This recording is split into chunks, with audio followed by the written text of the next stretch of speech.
So here's what happened. I did an event yesterday. It was a luncheon event, and I was invited by the Archbishop of Oklahoma City to come and address this Catholic professionals group. Roughly 150, 160 people were there from what I could gather. And it was a pro forma event. You know, you fly in the night before, get a hotel, come in the next day, do the speaking event, fly home. It's just very typical kind of thing that I do. So I get in there and they say, well, we're going to put you up at the Hilton. And before I got checked into the hotel, they took me over to the memorial for the Oklahoma City bombing incident that took place in 95. And boy, was that like getting hit by a ton of bricks. Very powerful and emotional experience to go to the very place where Timothy McVeigh blew up that truck and killed 100 and, I should know this number, 165 people, I believe it was, including many children who were in a daycare center in the Murrah Federal Building that day. The building is gone now. There's a reflecting pool, and it's very interesting how they did this. They have a wall at one end of this long expanse where the road was. So he kind of pulled up on the street in front of the building, parked the truck, leaves. Shortly after that, the truck blows up and obliterates most of the building. So all that's gone now, and what was the street where he had parked the truck is this walkway, and there are memorials to all of the people who died. And as I understand it, each individual monument, I guess you would call these, is supposed to be more or less in the place where that person would have been in the building that morning. And the taller ones were for the adults, and the smaller ones are for the children who were killed in this blast. And there's so much about this that I don't really want to go into all the details about that, but I'll just say that if you ever find yourself in Oklahoma City, do yourself a favor, go to the Federal Building Explosion Memorial and just spend some time there thinking about what actually happened. I found it very moving, and just wanted to share that with you. So that's the run-up to what I want to tell you. So they say, all right, so we're going to get you into your hotel, and where you're going to be speaking the following day is this corporate office building right across the street. It's a Hilton hotel. What could go wrong? So I get in, and it's a very ornate, it's an old hotel. I did some research on it the following day after I learned a few things, and I found out that the hotel had been built in 1911. And this hotel, it's called the Skirvin Hotel. It was named after the guy that built it. And it's tall, and it's beautiful, and it's ornate. It's not Art Deco because it was built before the Art Deco art theme came to be as we know it today. But it's very interesting. It's interesting to look at, and it's a nice-looking hotel. And the interior, it's like walking back into, what it would have looked like in the 1920s or 19-teens. And it's almost like going into the era of Downton Abbey, if you can picture yourself in something like that. So I get up into my hotel room, and there I am doing my thing, getting ready to go to sleep, and I go to sleep. And I looked at the clock, so it would have been about 2:45 a.m. I'm woken up from my sleep because something falls in the bathroom. Now, when I say something, what I mean is like something large, not like it's not like a tube of toothpaste fell. It's like, imagine if you had your briefcase or your purse or, some bigger item like that. And it fell, and it woke me up because it made a loud noise, and it sounded as though on the way down it knocked over some stuff, and stuff was falling, and then this hits the floor, and I'm thinking, what in the world could that be? There's nothing big in the bathroom. I mean, my toothbrush is in there, my shaving kit. There's really nothing else in there that would be big other than towels, and they wouldn't make any sound. So I bolt out of bed, like, what just happened? I thought maybe did part of the ceiling crash down or something? So I go to the bathroom to flick on the light. Nothing. Here we go. Here we go. Yeah, so there's nothing on the floor. Nothing had fallen anywhere. There was nothing to fall, is my point. Everything was just as I had left it the night before when I went to bed. Toothbrush right where I put it. And so I'm standing there thinking, what just happened here? What did I hear? Let's turn the music down. This is too much music for me right now. So I'm thinking to myself, let's turn the music down. Too much music right now. So I'm thinking to myself, what happened? and I can't come up with an explanation for it. So I think to myself, all right, the only thing I can assume is that I was dreaming, and in my dream, I heard this big crash of something falling, and that's what woke me up. It wasn't real. It was just in my dream, but I thought it was real because we have dreams like that from time to time, you and I, right? So I think, okay, no big deal. I go back to bed, and I'm kind of like adrenaline now because it was a startling thing. So I'm not sleepy for a little while, and I'm just laying there and, just thinking and praying my rosary a little bit. After about 15 minutes, it's hard for me to explain this, so try to just picture yourself laying awake in bed in the dark in a hotel room, and you just had this unsettling experience of this other crashing sound that wasn't accounted for by anything. The next thing that happens about 15 minutes later, I'm getting closer to falling back asleep again, and I'm telling you, this, I don't know how to explain it. It was the sound of a piano, somebody hitting the keys to make a chord, like at the end of A Day in the Life by the Beatles, and it ends with one long sustained chord. It wasn't long and sustained like that. It wasn't held out the way the Beatles song chord is. But imagine a chord like that plays, and it was in my room, and I was wide awake, and the sound of a piano chord, boom, something like that, and I just leaped out of my bed. What is this? What is going on here? And I didn't know what to make of that. So I'm looking around, am I on the floor below a piano bar? Could that be explaining it? Is there something outside? Did somebody drive by with loud, piano music on the stereo? No, none of those things had happened. It's now about 3 a.m, and yes, I know what you're all thinking. All of you Catholics anyway, you're thinking, okay, hour of mercy, 3 a.m., and that's what I thought. So I'm thinking, well, it's probably nothing, but I don't know how to explain this sound because I'm wide awake and I hear this piano chord, which is bizarre, don't you think? I mean, of all things that you might hear, why would you hear that? I don't know.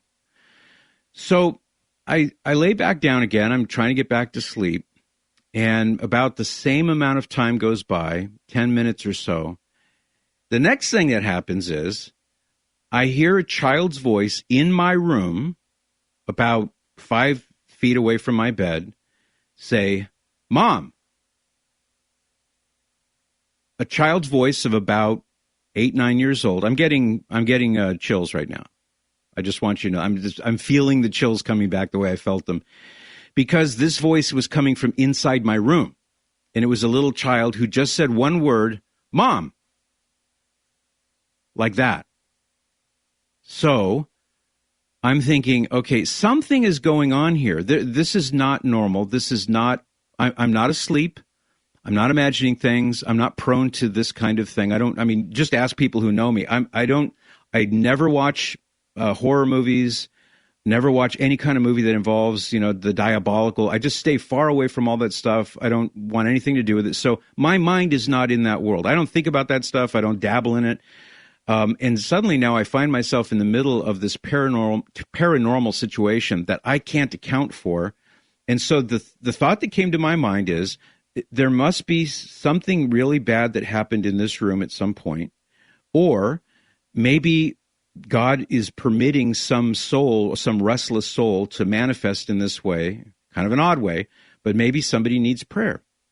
So that's what I did. So I started praying that there would, if this is something that I can help with, if I can pray for the repose of the soul, somebody in purgatory, for example, I'll start doing that.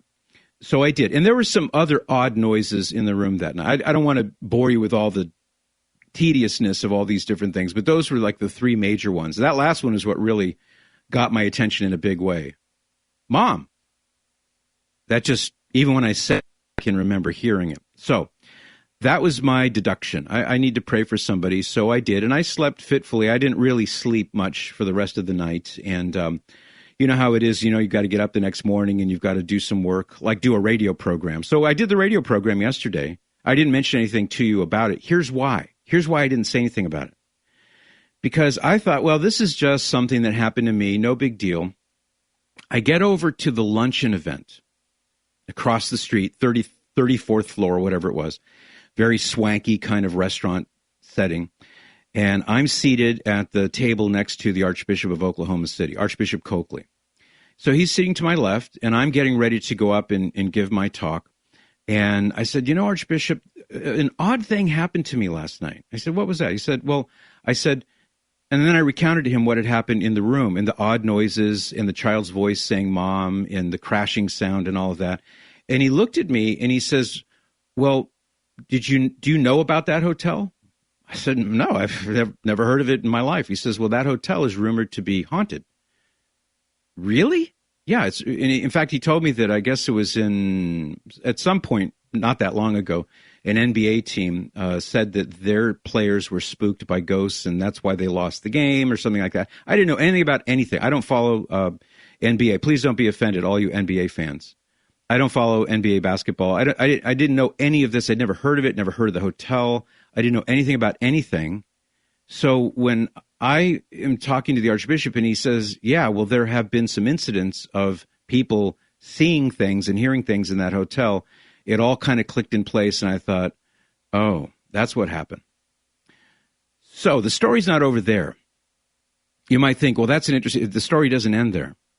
I was telling Kaylin, I was telling you and Cyrus about this yesterday, and I only got up as far as, did I tell you about how the Archbishop said that hotel has a history? Did I tell you that part?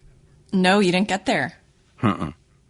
That's what made me all the more attentive to what was going on. And Cyrus, I remember you were saying, I don't know if, I can't see Cyrus from where I'm sitting. I don't know if he's in front of a mic or not, but he said that he felt chills when I was saying that.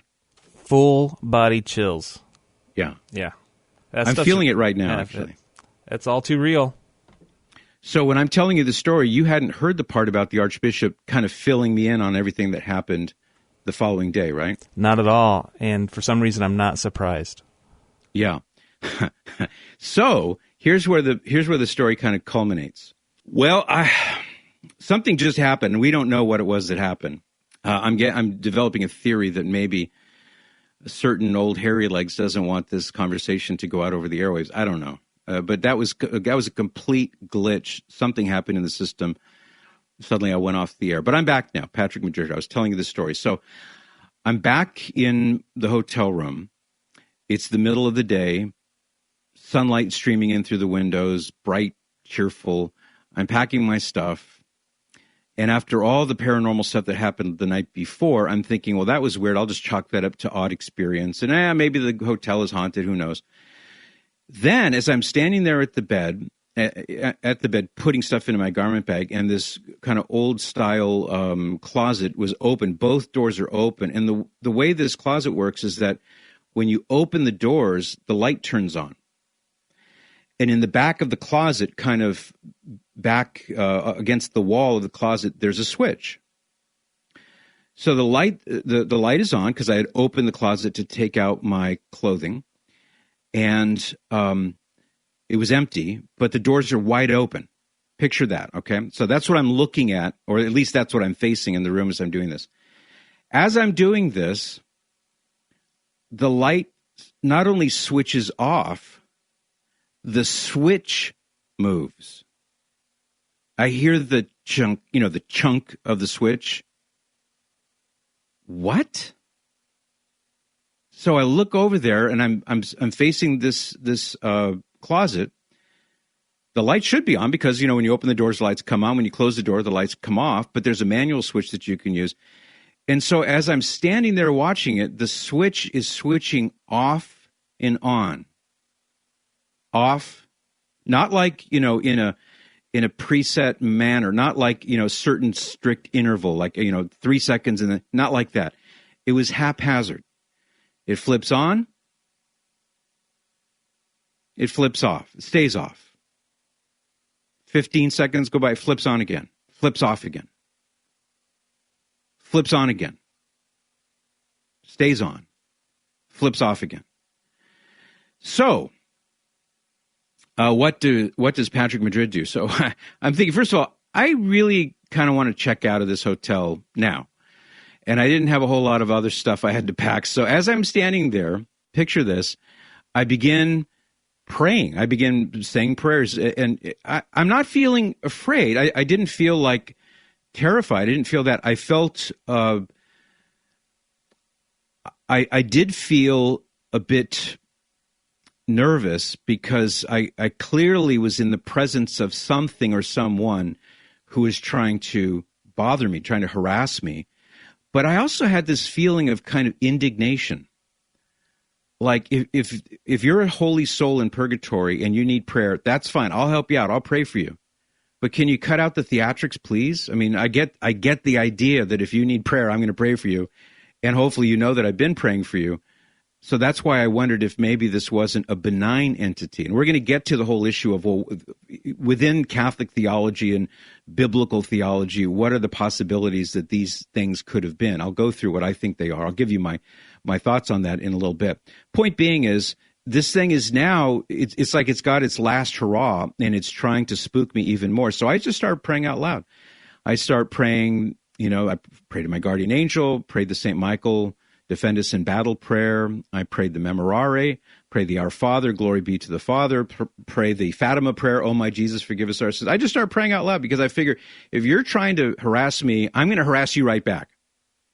And I'm not going to just, scamper out of this room like a frightened mouse. I'm going to stay here until I'm done. And I did. I didn't stay there that long. I was in the room for maybe another 5 minutes or so, but I figured I'm not going to run from this.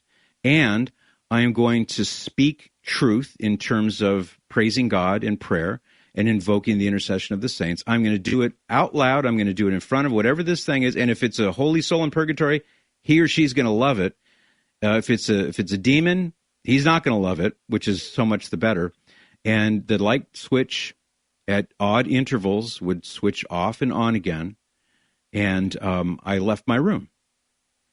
So that was my little paranormal story, and I offer it to you for your consideration. I'll share with you what I think happened, and I'd be very curious to know what you think happened, and you may have some perspective on this. It'd be interesting to hear from you. My number is 888-914-9149. There it is in a little box right there.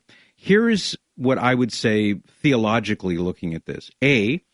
Whatever it was, if it was one entity, could have been more than one, it's possible that it was a holy soul in purgatory who, by God's permission, was manifesting its need for prayer. Now, that would be a kind of clumsy way to go about it. If it were me, I probably wouldn't do a piano chord, or I probably wouldn't make something crash in the bathroom, or I probably wouldn't have a light switch flicking off and on in a very odd and obvious way. But it's possible that maybe by God's permission, by God's providence, a holy soul who needed prayer was manifesting.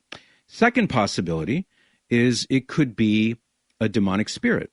Now, you know me, I don't traffic in this kind of stuff. I really don't pay attention to that kind of stuff. When people say, oh, well, demons and demonic spirits, I know they're real, I know they exist, but I don't see a demon hiding behind every filing cabinet, if you know what I'm saying. My first instinct is there's got to be some natural scientific explanation for this sound. Probably a tree branch, something is happening that's easily explainable in a natural way.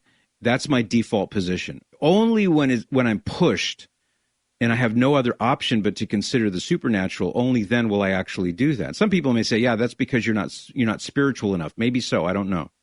But my default is there's got to be a natural explanation for this. But there was no natural explanation for what I experienced in that hotel room. There just isn't, especially when you see the light switch. That's what to me is like, okay, now I feel like I really understand what's going on. Third option, it is possibly a ghost in the sense that whether it's a damned soul or perhaps a holy soul who is stuck in this location. Keep in mind that spirits, disembodied spirits, are human souls once we depart from this world, much like the angels, rather. We can have location. An angel can be in a specific place, but it doesn't take up space. So the formula is a soul, a disembodied spirit, an angel, has location but not extension, meaning that it can be located in a room or in a closet or in a bathroom or in whatever, but it doesn't take up space. It doesn't extend into space because spirit is utterly simple. It doesn't have a top or a bottom or inside or out. It doesn't take up space, but it can be present there, just like your soul is present in your body. Now, there's a fourth option, and I'll leave that for when we come back from this timeout. I'd like to hear what you think about this, and who knows, maybe something like this has happened in your own life. It sure got my attention, and it sure focused my mind on supernatural realities. It's easy to forget those, but boy, I got a real wake-up call on that one when I was in Oklahoma City. Patrick Madrid here. I'll be right back. If you're just tuning in right now, I'm not going to go back through it all, but I was sharing with you an odd, freaky experience that happened to me a couple days ago in Oklahoma City. I was staying at the Skirvin Hotel, downtown Oklahoma City, just a block away from where the Murrah Federal Building had been blown up back in 95. And I didn't know anything about this hotel, never heard of it before. I don't follow NBA sports, so I wasn't aware that there was an incident where an NBA team said that they got no sleep the night before a big game because of the ghosts in the hotel. I honestly did not know a single thing about any of that, never heard of the name of the hotel before. So when I'm sitting the following day after some weird paranormal stuff happened in my room that night, and the next day I'm speaking at a luncheon event for Catholic professionals, and the Archbishop who's sitting to my left, I'm sharing with him just some really strange things happen, including the voice of a child in my room saying, "Mom." And the bishop looked at me and said, well, that hotel has a history of hauntings and things, and people have said that they've seen things and experienced things. So then when I go back to the hotel and I'm packing my stuff, getting ready to leave, and the light switch is switching off and on, the light's going off and on, I'm thinking, okay, this is something's trying to get my attention. So I zoom over to where we all go when we want to look something up, Wikipedia. And I found the Skirvin Hotel has a what do you call an article, and it says rumors of a haunting in the hotel persist. Talks about the New York Knicks blamed their loss to the Oklahoma City Thunder, and when the Chicago Bulls reported doors slamming shut on their own, strange sounds outside. Then it's okay. This makes sense to me because this is the kind of thing that happened to me.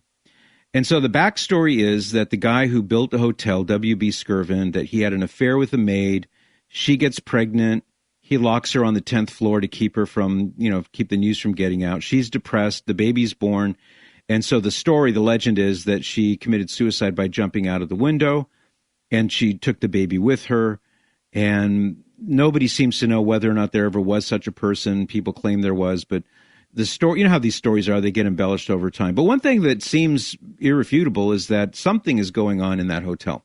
So I said, I think there are some things that would explain this. Number one, it's either a holy soul in purgatory who, by God's permission, is allowing that soul to make contact, not like conjuring spirits or anything like that, but just to manifest like I need prayer. The other possibility is that it could be a damned soul or a demonic spirit who is harassing. I don't know why a damned soul would do that, but I guess by God's permission that could happen too. The other likely option would be that it was a demonic spirit. The fourth option, I guess, would be it could be a ghost in the sense that some spirit is inhabiting that place, and that spirit is making itself known, or spirits, who knows. Then the last option that comes to my mind is that maybe there is some scientific explanation for this that I don't fully understand. I don't know how to even explain it fully, but you know how like when you see a double exposed negative or a double exposed picture where you've got two pictures that are sort of superimposed, or a person in one picture that wasn't actually there when the picture was taken, but it was superimposed a few seconds later, something like that. Because we all take up the same space generation after generation. People are moving through the same areas physically in time and space. So I've wondered if perhaps there's a purely scientific explanation for ghosts, these things that we call ghosts because we don't understand them, when in fact it may be kind of a time slip or something like that, where the reality of somebody in that time, 100 years ago, somehow brushes up against the reality of you in that same place 100 years later. And again, I'm not really doing justice to this idea, but I have this vague notion that maybe in due time science will be able to explain this as well. I don't know. We'll see. But that's what happened to me. So, Kaylin, you had asked a question during the break about holy water. I have so many questions. Go for it. And then we'll take some phone calls. Yeah, what are your questions? One question is, why hasn't this hotel, had someone come in and exorcise it if this has had a history?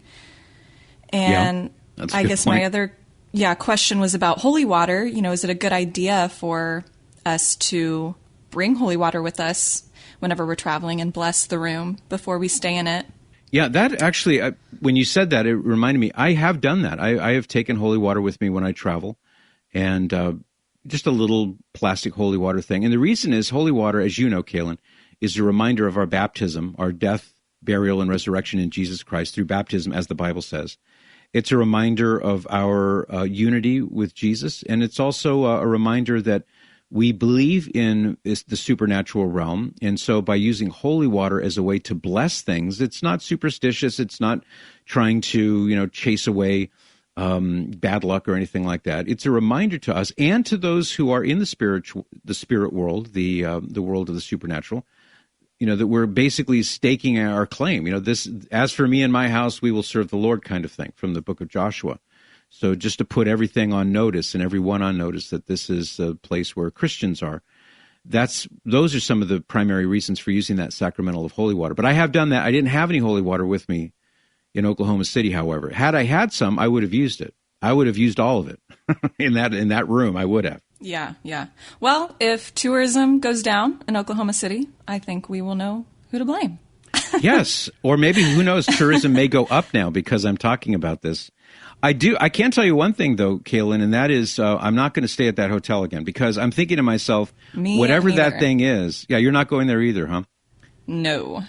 Whatever that thing is, if I show up again, he's going to probably say, oh, yeah, that guy. Let's pull out the big guns now, and I don't want anything to do with them. For more of The Patrick Madrid Show, visit relevantradio.com/Patrick.